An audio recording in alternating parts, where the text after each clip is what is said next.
watching East Tennessee's first and only year-round sports talk show on television. This is The Sports Source with your host, John Pennington. Good Sunday morning and welcome into the Sports Source. Happy to have you with us. We have a jam-packed show, recap of signing day, recap of Tennessee hoops this week, how it went so right against Kentucky and then so wrong against Arkansas, and how this team is so inconsistent. We'll also talk about Peyton Manning and the big game this afternoon. Notice I'm being very careful to say big game for legal reasons. Let's just get right into it. First segment of our show brought to you by Phil Cobble, Fine Homes and Land. When it comes to lakefront property and homes with stunning pools and spas, Phil and his team are the premier boutique agency in East Tennessee. That dates all the way back to 1980. Whether you're buying or selling, give you the first call to Phil Cobble, Fine Homes and Land. All right, let me introduce the panel here with us today. Mark Pankratz, former Vol basketball assistant. We have Mike Strange from the News Sentinel. We have Josh Ward from Sports Radio WNML. And we have Sports Source long-timer Chuck Cavaleris. All right, typical week for the Vols. Win at home, lose on the road, but not typical in the way they got that first win. Explain it to me, Mark. They come out in the first, let's say, 10 minutes or so, and they're down by 21 to Kentucky. From that point on, they outscore Kentucky by 28, winning by 7. How does that happen in one game?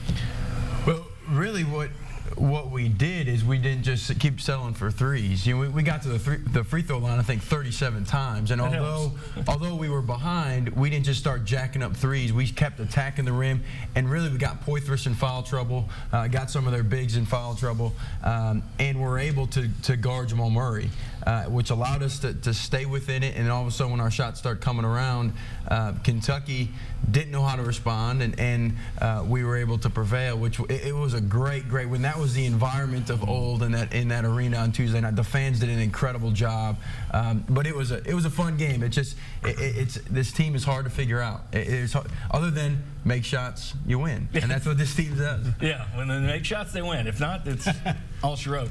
Mike, you've covered Tennessee basketball for a long time. You've seen wild games that start one way and go the other one. This has to be ranking up there as one of the wilder ones, though.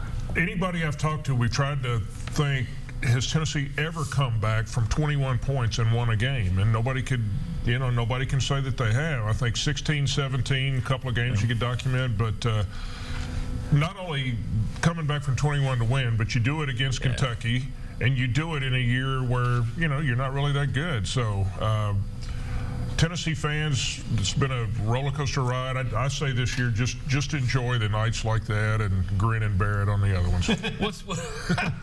What's been the reaction on radio, Josh, to the up and down nature of this team? Yeah, pretty frustrating, I think, for fans. And you think about the Kentucky game, that comeback, it's a reverse of how that week went before Tennessee blowing big leads against Alabama and TCU, teams that aren't very good. So you're down 21, and I'm sitting there in Thompson-Boling Arena, and I thought, well, this is it. This is kind of where it falls apart when Tennessee's down by 21, and then the reverse happens. So I think it's been frustrating for fans, but in home games, big games, the Vanderbilt game didn't go Tennessee's way, but you had the weather situation. Fans have been behind Tennessee, the Florida game, the South Carolina game, and the Kentucky game. I think I waited until right at the 34-13 scoreline before tweeting, well, there's just not much this team can do. and then immediately they outscored them by 28 from that point on. Chuck, they get the win against Kentucky, a remarkable win. Then you go on the road to Arkansas, a 500 basketball team. I'm not the biggest fan of Mike Anderson. And they get smoked. They come out, don't hit from threes early. Went right back off the cliff. As a fan, how frustrating is it? Well, I mean, it's just from one end of the game, one end of the gambit to the other. And Kevin Punter, in the first half last night, 0 for 7. I mean, if that happens, and we've seen that happen some, but obviously it's very frustrating. But Arkansas was hitting 67% from the field. They're playing great 53 for the game. Yeah, and they're playing great defense, and they just kind of blew you out right off the bat. So that is very frustrating.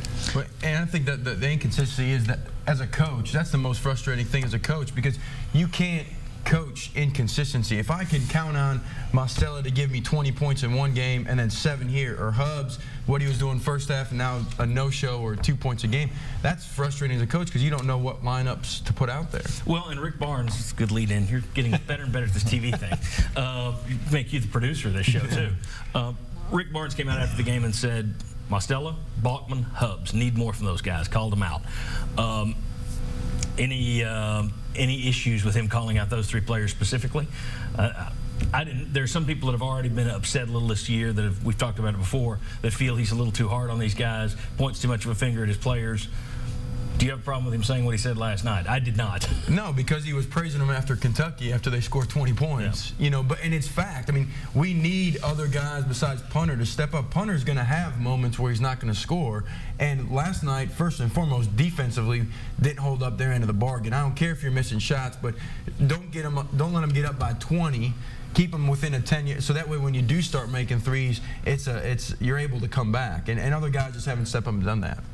Thoughts on Rick Barnes and who he called out and whether they deserve to be called out? I don't think there's any question, is there? I appreciate his candor this year. I don't have a problem. He doesn't say anything to the media that he doesn't say to them, and no, I don't have any problem with it at all. And I thought in the Kentucky game, boy, with Hubbs, that was crucial. I mean, he had to make some plays, and that inbounds play at the end where he comes down the lane and gets the dunk, he had to step up.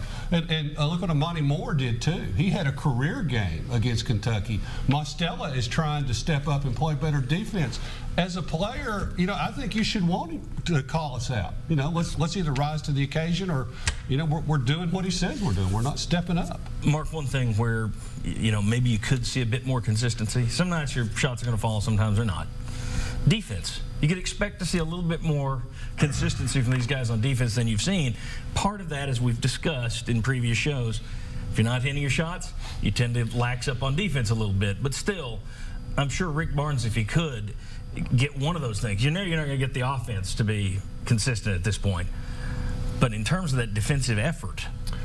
Yeah, you're exactly right. The word effort. I mean, it's want to. Defense is, yes, you can be a little bit quicker, but it's about want to and effort and understanding the scouting report Coach Barnes talked about last night. Teams and players are really good at this. Like, coaches put hours and hours into film study to be able to put guys in the right position. And if they're not going to be there, they're going to be behind the 8 ball, and because we don't have the quickness. But the effort, we cannot get paralyzed by the fact on the other end we're missing 3-pointers. We got to be able to play defense and try to get it back.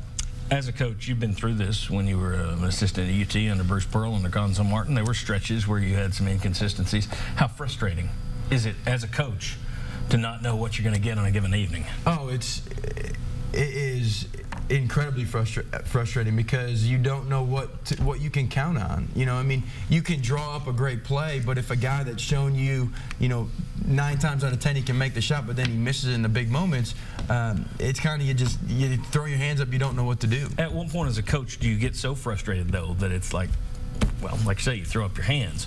You keep doing what you're doing, but if nothing changes, that's just got to drive you mad. Well, the other part that you tell the kids, especially in Coach Barnes and with Coach Pearl, because Gonzo was a newer coach, he can lay it out. Say, guys, look, I've put 25 guys in the NBA. I've been to the Elite Eight. I've gotten to this level. Right.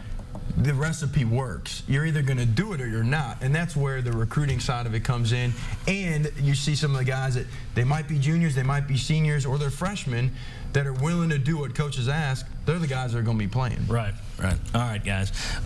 When we come, we're going to have more basketball later, especially, Rick Barnes says he's not a joystick coach, meaning he does most of his coaching practice during the week, and he's not going to go nuts on the bench. Should he start? That will be coming up because that was tweeted to me. I'll throw it out to the gentleman here. We'll also talk about Peyton Manning, got the big day today, and we'll talk about Tennessee football quite a bit. Signing day is next. That's what we're talking about. Come on back on the Sports Source.